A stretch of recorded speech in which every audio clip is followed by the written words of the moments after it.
dans la Bible est symbolique de l'action de Dieu, de l'action surnaturelle de Dieu pour ton salut, pour ta délivrance. Le troisième jour, comme on l'a vu tout à l'heure, c'est le jour de la victoire sur la mort. Alléluia. Alléluia. C'est le jour de la victoire sur la mort. Alors ce soir, je vais continuer. On va prendre quelques illustrations, quelques exemples dans la Bible pour illustrer le mystère du troisième jour. Nous allons voir des exemples dans la Bible d'hommes et de femmes qui ont vraiment expérimenté le troisième jour. Alléluia.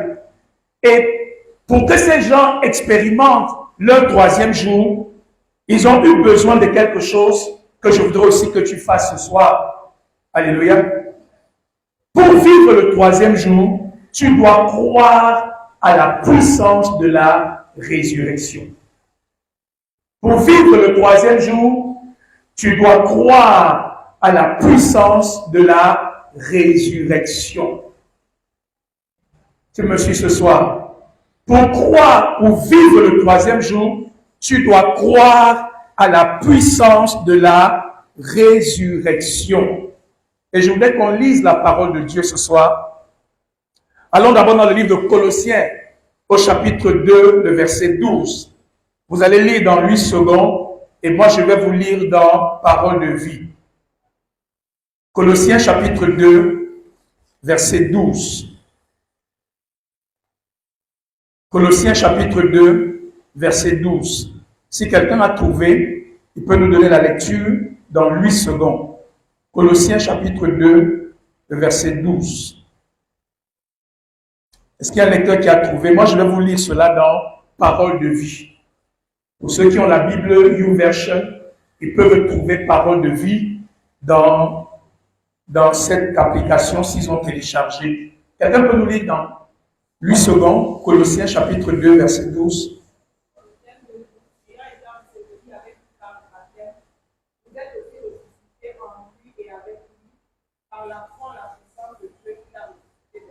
Alléluia.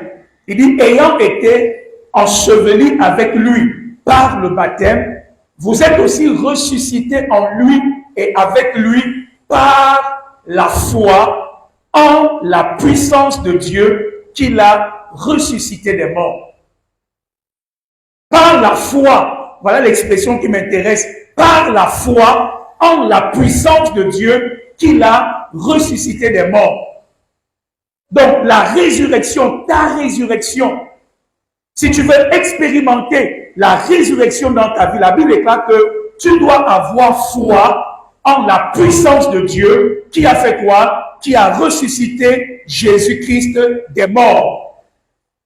La foi en la puissance de Dieu qui l'a ressuscité. Regardez ce que Parole de vie nous dit. Par le baptême, vous avez été mis dans le tombeau avec le Christ.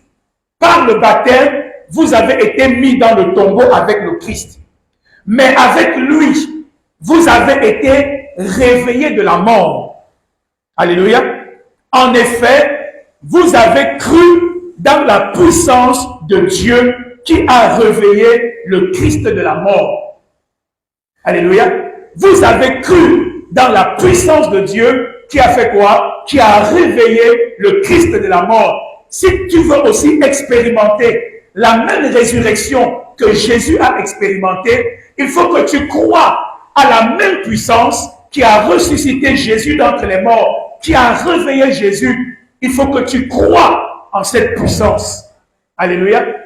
Nous devons croire à la puissance de la résurrection. C'est très important, bien-aimé. Tout à l'heure, Pasteur Clarisse parlait de cela. Nous voulons vivre la puissance de Dieu. Oui, c'est vrai, c'est la clé. Si tu veux vivre le troisième jour dans ta vie, il faut que tu crois en la puissance de celui qui a ressuscité Jésus d'entre les morts. Je vous ai expliqué hier que la résurrection de Jésus, c'était la dernière carte de Satan. Alléluia. Christ est mort sur la croix. Il est allé dans l'enfer. Il a récupéré la clé du séjour des morts. La seule manière pour Satan d'anéantir ce que Christ avait fait, c'était de bloquer la résurrection de Jésus. Donc la résurrection de Jésus n'était pas un acte simple et banal. C'était une guerre spirituelle. C'était une bataille spirituelle. Et Dieu a dû déployer l'infinie grandeur de sa puissance. C'est là où Dieu a sorti le joker final. Il a déployé une force d'une telle dimension que Satan n'a pas pu empêcher la résurrection de Jésus. Parce que quand le Saint-Esprit est descendu, la puissance de Dieu a été déployée et Christ est sorti vainqueur des liens de la mort. C'est ce que Éphésiens 1 nous dit. On va le lire encore, Éphésiens 1, 19 à 21. Je vous lis ça dans Parole de vie. Éphésiens chapitre 1, verset 19 à 21. Éphésiens 1, verset 19 à 21. Écoutez ce que la Bible est dans Parole de vie. Suivez, c'est intéressant. Éphésiens chapitre 1, verset 19 à 21, il dit, vous connaîtrez. Et quand la Bible parle de connaître, c'est pas connaître de manière intellectuelle. C'est dans le sens de expérimenter. C'est dans le sens de vous allez vivre, vous allez voir, vous allez expérimenter la puissance extraordinaire que Dieu a montrée pour nous qui croyons. Sa puissance et sa force, Dieu les a montrées dans le Christ quand il l'a réveillé de la mort, quand il l'a fait asseoir à sa droite dans les cieux. Alléluia. Sa puissance et sa force, Dieu l'a démontré, Dieu l'a montré lorsqu'il a ressuscité Christ d'entre les morts et l'a élevé au-dessus de toutes les puissances et au-dessus de toutes les autorités. Alléluia. Le premier exemple que je vous donne ce soir, c'est Jésus lui-même.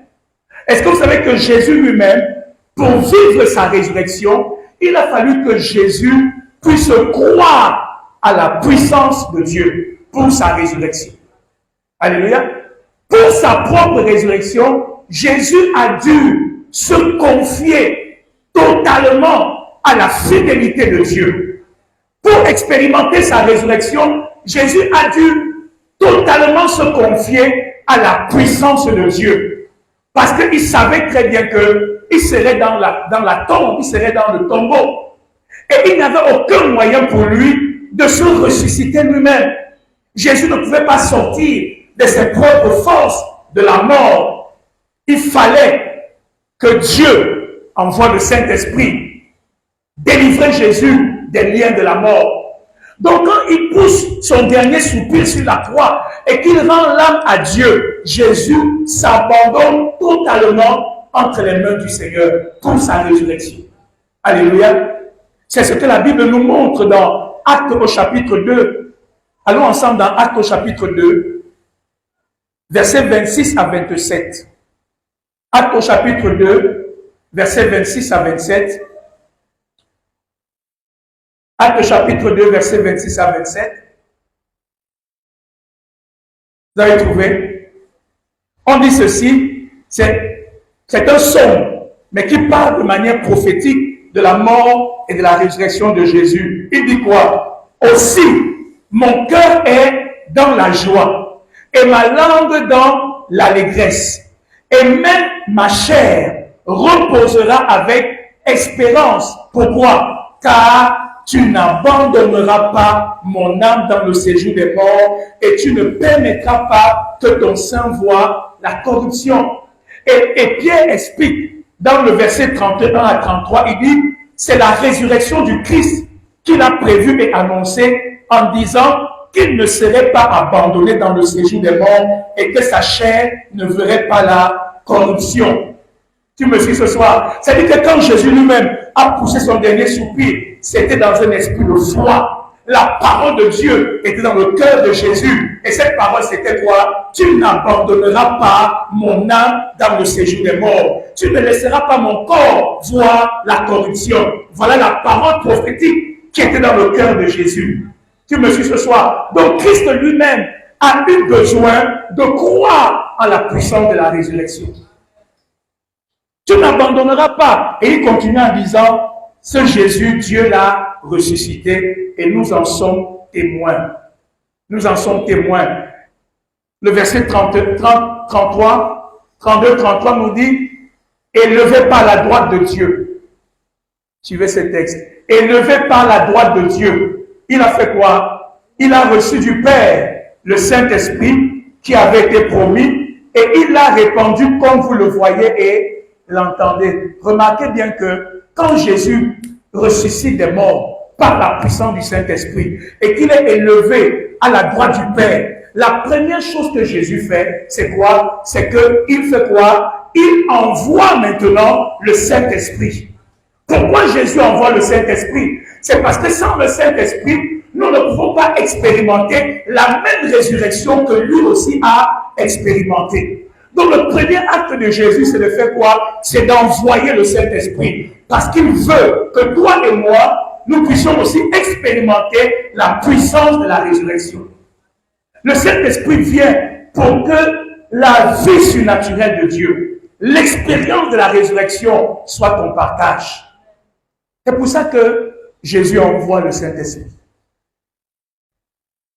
Vous savez ce qu'on dit, n'est-ce pas? Les mêmes causes produisent les mêmes effets. Alléluia. Si c'est le Saint-Esprit qui a ressuscité Jésus d'entre les morts, si c'est le Saint-Esprit qui a redonné à Jésus la vie de Dieu, alors si toi aussi tu veux vivre la résurrection, il faut que le Saint-Esprit vienne. Tu me suis ce soir? Tu me suis ce soir? Et donc le Saint-Esprit nous a été donné pour expérimenter la puissance de la résurrection. Mais tu dois croire à cette puissance. Alléluia. C'est pour ça qu'on a lu tout à l'heure dans Romains au chapitre 8. Qu'est-ce qu'il nous dit? C'est un raisonnement logique. Si. Dis avec moi si. Il commence par une condition. Si l'esprit de celui qui a ressuscité Jésus d'entre les morts habite en vous. Si l'esprit de celui qui a ressuscité Jésus d'entre les morts habite en vous. Conclusion. Celui qui a ressuscité Christ d'entre les morts fera quoi? Rendra aussi la vie à vos corps mortels par son esprit qui fait quoi? Qui habite en vous. Si, le même esprit, le même, pas un autre esprit, le même esprit de Dieu qui est allé dans le tombeau, le même esprit de Dieu qui est allé, malgré les scellés qu'on avait mis sur le tombeau, malgré les geôliers qu'on avait mis devant la garde de Jésus, malgré le fait que Jésus était mort et couché dans le tombeau, malgré tout cela, si le même esprit qui est allé dans le tombeau, le même esprit, ce qu'il a fait dans le tombeau, comment tu imagines, comment peux-tu penser que ce même esprit qui est maintenant en toi, qui habite maintenant en toi, ne puisse pas aussi opérer le même miracle que Jésus a expérimenté dans tous les aspects de ta vie, dans tes cellules, dans ton corps, dans tes organes, le même esprit, s'il habite en toi, ce n'est pas une bagarre, c'est une question de raisonnement, la sagesse de Dieu, le même esprit, s'il habite en moi, celui qui a ressuscité Christ d'entre les morts, le corps de Jésus était mort, mais peut-être toi c'est juste une partie de ton corps qui est affectée par la maladie, mais il dit le même esprit qui a ressuscité Christ, s'il habite en toi, il rendra aussi la vie à ton corps mortel par son esprit qui habite en toi. Je veux que tu crois à la puissance de la résurrection. Je veux que tu crois à cette puissance de la résurrection. Les mêmes causes produisent les mêmes effets. Alléluia. Lisons notre texte aussi qui est intéressant dans 2 Corinthiens au chapitre 13, le verset 4. 2 Corinthiens chapitre 13, le verset 4. 2 Corinthiens chapitre 13, le verset 4. Si quelqu'un peut nous lire dans 8 secondes, je vais vous lire dans Parole de vie. Je vous lis dans Parole de vie. 2 Corinthiens chapitre 13, verset 4.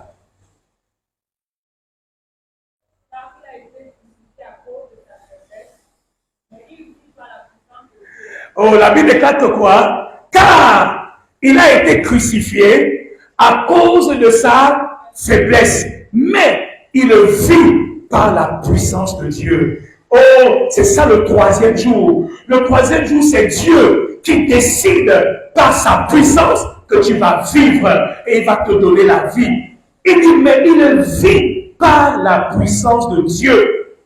Il ne vit pas par sa propre puissance. Il a été crucifié dans sa faiblesse. Jésus à la croix était totalement faible. Il ne pouvait même pas se défendre. Il ne pouvait absolument rien faire. Il a été crucifié à cause de sa faiblesse, mais il fait quoi? Il vit par la puissance de Dieu. C'est ce que je voulais te dire ce soir, que par la puissance du Saint-Esprit, déclare et prophétise que je vis par la puissance de l'Esprit de Dieu. Mon corps vit par la puissance de l'Esprit de Dieu. Mes affaires vivent par la puissance de l'Esprit de Dieu. Ma destinée vit par la puissance de Dieu. Par la puissance de Dieu. Parole de vie nous dit ceci, c'est vrai. Le Christ a été cloué sur une croix à cause de sa faiblesse, mais il est vivant à cause de la puissance de Dieu. Alléluia. Il a été crucifié à cause de sa faiblesse, mais il est vivant à cause de la puissance de Dieu. Je sais que tu es faible. Alléluia. Je sais que tu es faible, mais la Bible déclare que malgré ta faiblesse, tu peux vivre par la puissance de Dieu. Alléluia. Je suis faible en moi, mais il y a une dimension. Je dois croire à la puissance de la résurrection. Vous savez, quand Jésus, avant même qu'il ne meure, est-ce que vous savez que Jésus, parce qu'il avait foi en son Dieu, il a commencé avant même sa mort, il prophétisait sa résurrection. Il n'hésitait pas. Dans Matthieu, on nous dit que les gens sont allés voir Hérode en disant, Ponce Pilate en disant, cet imposteur, nous nous souvenons qu'il a dit qu'après 3 jours, il fera quoi? Il ressuscitera. Alléluia. Alors, s'il te plaît, envoie une garde. Donc, nous, on va faire ceci. On va garder sa tombe pour que ses disciples ne viennent pas voler son corps et qu'ils aillent dire qu'il est ressuscité alors qu'ils ont volé son corps. Ça sera une plus grande imposture. Parce que Jésus n'avait pas caché. Il avait dit détruire son corps. Ce temple, en 3 jours, je fais quoi? Je le rebâtis. Il disait, je vais mourir, mais le 3e jour, je vais ressusciter. Alléluia. Alléluia. Quand tu crois à la puissance de la résurrection, oh, je disais ça depuis dimanche passé, tu vas commencer à parler et à prophétiser la vie et la résurrection. Jésus n'a pas attendu la résurrection avant de dire la résurrection. Mais même avant la mort, Jésus proclamait déjà, prophétisait déjà sa résurrection. Alléluia. Quand tu crois à la puissance de la résurrection, frère, tu vas parler la vie sur la mort. Tu vas parler la vie dans ton corps. Tu vas prophétiser la vie, la résurrection, le relèvement. Quand tu crois à la puissance de la résurrection, tu ne parles pas négatif. Tu ne parles pas mort. Tu ne parles pas détresse. Tu parles résurrection. Tu parles restauration. Tu annonces de manière prophétique le programme de Dieu pour toi. Le Seigneur a dit que c'est la saison de mon 3e jour. Alléluia. C'est la saison de mon 3e jour. Et je veux prophétiser la résurrection et la vie. Tu me suis ce soir. Tu me suis ce soir. Quand tu crois à la puissance de la résurrection, tu vas prophétiser. Jésus n'était pas prétentieux. Jésus est en train de prophétiser en accord avec le programme de Dieu, en accord avec le plan de Dieu, le dessein de Dieu. Je ne dis pas des paroles en l'air pour les dire. Je connais le programme prophétique de Dieu. Nous sommes dans la saison du Saint-Esprit. Peu importe ce que l'Église peut être, dans le calendrier de Dieu, pour chaque Église de Jésus-Christ, Dieu a un calendrier de la vie et de la résurrection. Dieu voit son Église qui grandit, qui se multiplie, qui s'accroît. Dieu voit aujourd'hui le Saint-Esprit en train d'agir dans l'Église. Alléluia.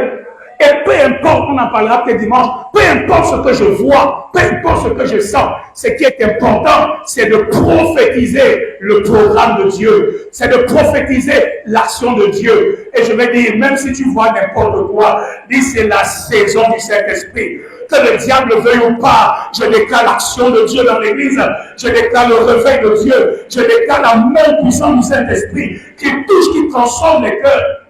Ça n'a rien à voir avec moi, je ne parle pas de ma puissance, je parle de la puissance du Saint-Esprit. C'est lui qui est capable d'arrêter les cœurs, c'est lui qui est capable d'apporter la vie de Dieu, là où la mort s'est établie depuis les générations. Alléluia. Il faut que tu crois à la puissance du Saint-Esprit. Il faut que tu crois à la puissance de la résurrection. C'est une puissance extraordinaire. Le deuxième exemple que je vais vous donner, de quelqu'un aussi qui a eu besoin de croire à la puissance de la résurrection. Le deuxième exemple, on l'a lu tout à l'heure, c'est notre Père dans la foi, Abraham. Alléluia. Abraham a eu besoin de croire à la puissance de la résurrection à deux reprises. La première fois, c'était par rapport à son propre corps et par rapport à la promesse que Dieu lui avait faite. Ça, c'était le premier cas. Allons dans Romains chapitre 4, versets 16 à 21. Je vous lis dans Parole de vie. Romains chapitre 4, versets 16 à 21. Romains chapitre 4, versets 16 à 21.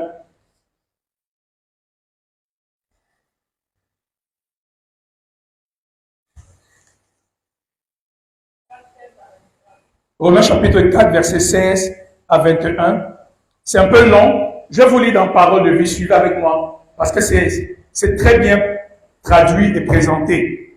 Romains chapitre 4, versets 16 à 21. On dit ceci. Écoutez. Il dit, pour cette raison, c'est en croyant qu'on reçoit les biens promis.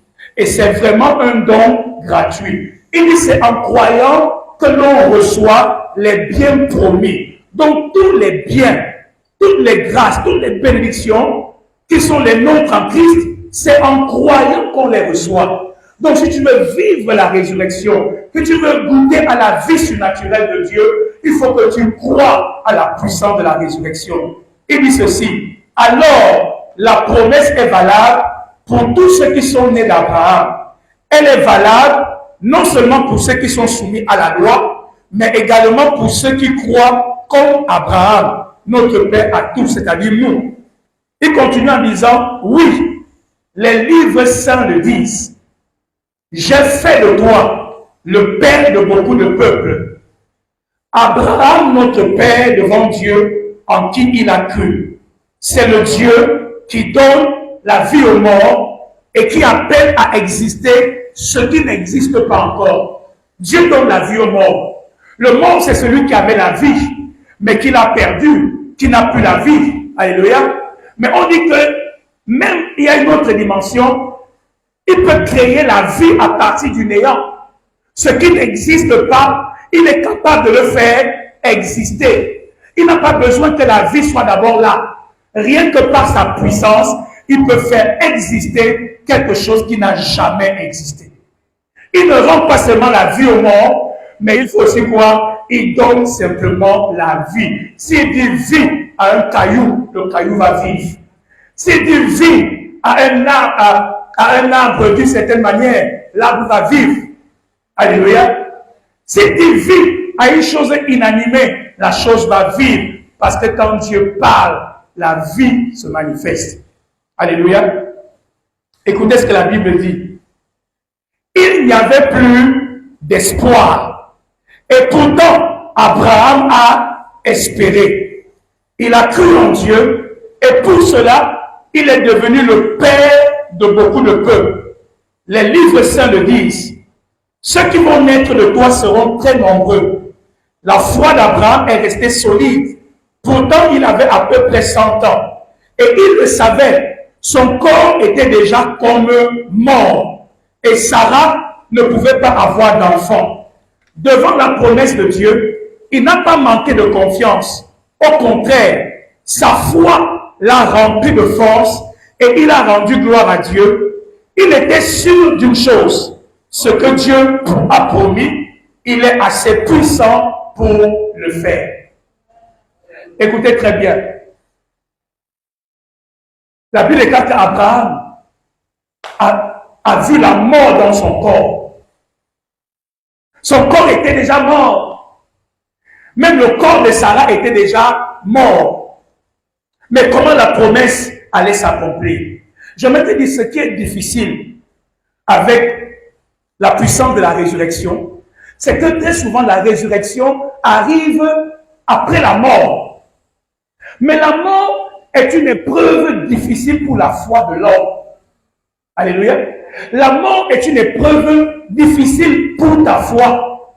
Parce que la résurrection arrive quand il n'y a plus rien. Imaginez un peu cela. La mort, c'est la fin de tout. La mort, humainement parlant, quand la mort vient, il n'y a plus rien à faire, n'est-ce pas? Il n'y a plus rien à espérer. Donc, quand la mort agit, tous tes petits efforts, tes petits appuis, tes petites espérances, tes petits calculs, tout ça, Dieu balaie ça, ça devient zéro.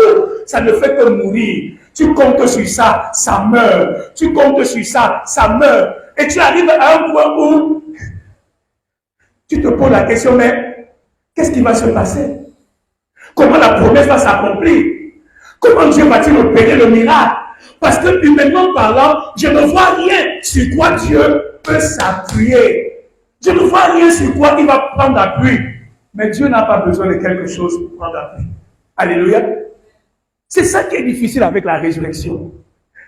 Quand tu vois les gens devenir peu nombreux, être capable de prophétiser dans une salle, même quand il y a une personne qui fait mon programme, être capable de prophétiser dans une salle, même quand tu as 2 personnes sur mon programme, ça c'est difficile pour la foi. Ça c'est une épreuve pour la foi. Alléluia.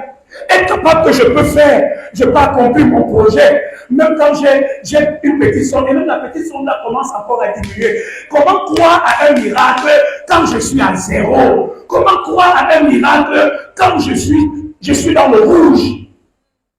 C'est ça qui est difficile. C'est pourquoi je suis venu t'annoncer ce soir. Il faut que tu crois à la puissance de la résurrection. Malgré les évidences physiques, malgré les diagnostics physiques, malgré ce que tu vois, malgré ce que tu sens, malgré les raisonnements, malgré la logique humaine, crois à la puissance de la résurrection. Vous savez très bien, bien-aimés, qu'avant que le jour ne paraisse, c'est le moment le plus sombre de la nuit. Alléluia. Mais quand la nuit est à son summum, qu'est-ce qui se passe soudainement? La lumière jaillit. La lumière jaillit. Il y a des moments où on a l'impression que là, on est à la finale. Oh, même si tu as le sentiment que tu es à la finale, il faut croire à la puissance de la résurrection. Le miracle de Dieu est possible dans cette situation. Le miracle de Dieu est possible pour ta destinée. Il est possible pour ta santé. C'est ça qui est difficile. Croire malgré les évidences physiques. On dit qu'Abraham était comme un fou. Un monsieur qui est anthroposé, qui n'a plus aucun pouvoir, mais qui continue à croire qu'il va avoir des enfants. Il est fou. Alléluia. Est-ce qu'il y a des hommes qui croient à la destinée du rocher ce soir? Est-ce qu'il y a des hommes et des femmes qui croient à la destinée du rocher ce soir? Je sais que tu es venu faire, je sais que tu es venu abattu, mais mon Dieu m'a dit de te dire, à moi le premier, que notre secret et notre victoire est dans la puissance de la résurrection. S'il n'y a pas la résurrection, alors fermons les portes et rentrons à la maison. S'il n'y a pas la résurrection, alors accepte le diagnostic des médecins. S'il n'y a pas la résurrection, alors accepte que la sorcellerie arrive. Mais s'il y a un troisième jour, si le Saint-Esprit n'a pas encore dit son dernier mot, alors il faut que tu crois que tout reste et demeure possible. Tout reste et demeure possible parce que quand le Saint-Esprit va entrer en action, vous savez que le Saint-Esprit c'est la puissance surnaturelle de Dieu. Il n'y a aucun endroit, quand lui lance, même le caillou là va enfanter et va porter des fruits. Même la femme stérile depuis des générations, elle va accoucher. Parce que quand le Saint-Esprit entre, l'enfant va sauf que entrer. Une femme qui n'a pas connu donc la puissance du Saint-Esprit est venue et Marie a enfanté. Ce dont l'Église a besoin, c'est de croire à la puissance de la résurrection. Alléluia. Même pour ta propre vie, crois à la puissance de la résurrection. Le deuxième exemple où Abraham a expérimenté la puissance de la résurrection, c'est lors de, on va dire, la résurrection d'Isaac. Alléluia. Et il y a un texte qui nous montre cela clairement. Lors de la résurrection d'Isaac, vous voyez qu'Abraham était un homme qui, à force de marcher avec Dieu, a commencé à croire que le Dieu avec lequel je marche là, il n'y a rien qui lui est impossible. Alléluia. J'ai vu comment mon corps, qui était incapable de fonctionner, j'ai vu comment ce Dieu-là a envoyé la vie dans mon corps, mon corps a fonctionné. Et maintenant, le Dieu là vient me parler, il me dit, prends Isaac, fais quoi? Sacrifie-le sur la montagne que je vais te montrer. Comment Isaac peut mourir? Si Isaac meurt, c'est la promesse qui meurt. Alléluia. Si Isaac meurt, alors c'est fini. Mais Abraham avait tellement développé sa foi en Dieu. Écoutez ce qu'il dit, Abraham, dans Hébreux, au chapitre 11, le verset 17 à 19. Hébreux chapitre 11, verset 17 à 19. Je vous lis dans Bible du Semeur. Hébreux chapitre, je vais vous lire, d'abord on va lire dans Parole de vie, et puis on va lire dans le Semeur. Alléluia. Est-ce qu'il y a des gens qui étudient la Bible? Ah, c'est un petit secret que je vous donne. Apprenez à lire les versets dans différentes versions. Alléluia. Regardez ce que la Bible dit en Parole de vie. On nous dit ceci. Mais Abraham a pensé. Abraham a pensé. Dieu a même le pouvoir de réveiller quelqu'un de la mort. C'est pourquoi Dieu lui a rendu son fils, comme si celui-ci revenait de la mort. Alléluia. Abraham a pensé que Dieu a même le pouvoir de faire quoi? De réveiller quelqu'un de la mort. C'est pourquoi Dieu lui a rendu. Quand tu crois à la puissance de la résurrection, tu vas vivre la restauration. Les choses que la mort a volées vont être rendues parce que tu crois qu'il y a un Dieu qui est puissant pour réveiller tout ce qui est mort en toi. Je ne sais pas ce qui est mort. Je ne sais pas ce que la mort a pris. Je ne sais pas ce que la mort a touché. Mais je veux que tu commences à mobiliser ta foi dans la puissance de la résurrection. Cette chose qui est morte peut m'être rendue, peut m'être restaurée par la puissance de l'Esprit de Dieu. Oh, quand Jésus a rencontré la veuve de Naïn, la Bible déclare qu'elle était en train d'enterrer son unique fils après avoir perdu son mari. Et quand Jésus a rencontré le cortège de la mort qui partait enterrer le fils de la veuve, la Bible déclare que Jésus a touché le cercueil. Le cercueil s'est arrêté. Jésus a demandé à l'enfant de se lever. L'enfant s'est réveillé. Il y a quelqu'un qui faisait un commentaire en disant, quand l'enfant là s'est réveillé, il parlait. Vous avez lu ça dans la Bible. Quand l'enfant là s'est réveillé, il parlait. On se pose la question, mais il parlait à qui? À quoi? Il parlait à qui? Il s'est réveillé. Et qu'est-ce que Jésus a fait? Jésus l'a rendu à sa mère. Nous pouvons vivre la restauration. Les choses que la mort nous a volées, les choses que la mort a prises, peuvent nous être rendues dans le nom de Jésus. Alléluia. Quand tu crois à la puissance de la résurrection, les choses perdues vont être restaurées. Alléluia. Je termine avec le dernier exemple de quelqu'un aussi qui a cru à la puissance de la résurrection.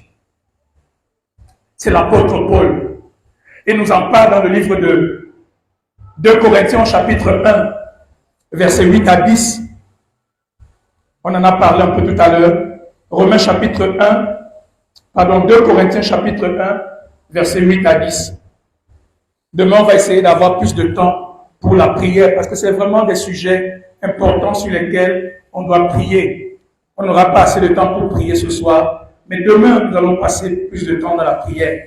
2 Corinthiens 1, verset 8 à 10, la Bible dit, c'est l'apôtre Paul qui parle, il dit, il faut en effet que vous sachiez, frères et sœurs, quelle détresse nous avons connue dans la province d'Asie. Nous étions écrasés à bout de force, au point même que nous désespérions de conserver la vie. Nous avions accepté en nous-mêmes notre condamnation à mort. Cela nous a appris à ne pas mettre notre confiance en nous-mêmes, mais uniquement en Dieu qui ressuscite les morts. Regardez ce que Paul dit. Il y a une leçon importante que Dieu veut nous apprendre dans la marche de la foi. C'est de ne pas mettre notre confiance en nous-mêmes, mais de la mettre dans le Dieu qui a la puissance de ressusciter les morts. Quand tu t'appuies sur ta propre force, quand tu comptes sur la chair, quand tu comptes sur tes capacités, tu ne vas pas vivre la puissance de la résurrection.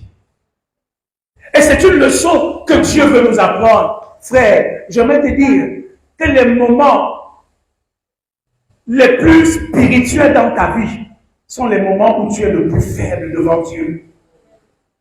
Ne pense même pas que tes moments les plus spirituels, c'est quand tu es aïe, aïe, aïe. Non, tes moments les plus spirituels, tes moments où le Seigneur commence à être attiré par toi, c'est lorsque dans ta faiblesse, tu abandonnes ta confiance en ta propre chair. Tu abandonnes ta confiance en tes propres appuis. C'est lorsque tu es en train de mourir devant Dieu. Mourir devant Dieu. Paul dit, nous avons appris à ne pas mettre notre confiance à la chair, mais à la mettre à Dieu. Frère, qui bâtit l'Église? C'est Dieu. Qui maintient les chrétiens? C'est Dieu. Qui convainc les chrétiens? C'est Dieu. Qui fait quoi dans ta vie? C'est Dieu.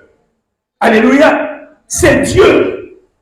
Et quand tu vas dire comme le psalmiste, c'est l'Éternel qui nous délivre. C'est toi qui me restaure. C'est toi qui me rétablit. Ce n'est pas ma force. Paul dit en moi-même, j'ai accepté ma condamnation. Mais ça, c'était pour mieux m'appuyer sur le Dieu qui est capable de briser la condamnation. Je ne sais pas quels sont les verdicts qu'on a mis, les choses qu'on a établies, mais je te dis ce soir que dans ta faiblesse, il y a une puissance de résurrection qui peut se manifester. Quelqu'un me suit ce soir? Pasteur Kalou nous le disait tout à l'heure. Vous savez, la puissance de la résurrection commence à se manifester quand tu arrives au point où tu es au bout de toi-même. Quand tu dis, Seigneur, si quelque chose doit se passer, ça ne peut être que par ta puissance. Parce que ici, là, ma puissance a échoué. Parce que ici, là, ma force a échoué. Parce que ici, là, moi, je suis au bout de moi-même. Il n'y a que toi, Seigneur, qui est capable d'opérer le miracle. Quand tu commences à prier de cette manière, quand dans ta faiblesse, tu commences à élever la puissance de Dieu, alléluia, le Seigneur commence à opérer la puissance de la résurrection. C'est pourquoi dans 1 Corinthiens, qu'est-ce que Paul dit aux Corinthiens? Il dit, Dieu a pris les choses faibles du monde pour faire quoi? Pour confondre celles qui sont fortes. Il a pris les choses viles, les choses méprisables. Je vous ai montré hier comment de simples pécheurs, sans instruction, ont été capables, par la puissance du Saint-Esprit, de bouleverser tout un royaume. De simples pécheurs, parce que Dieu se prend à manifester sa puissance dans la faiblesse de l'homme. Même si tu es faible ce soir, même si tu es au bout de toi-même, tout n'est pas fini. Tout n'est pas fini.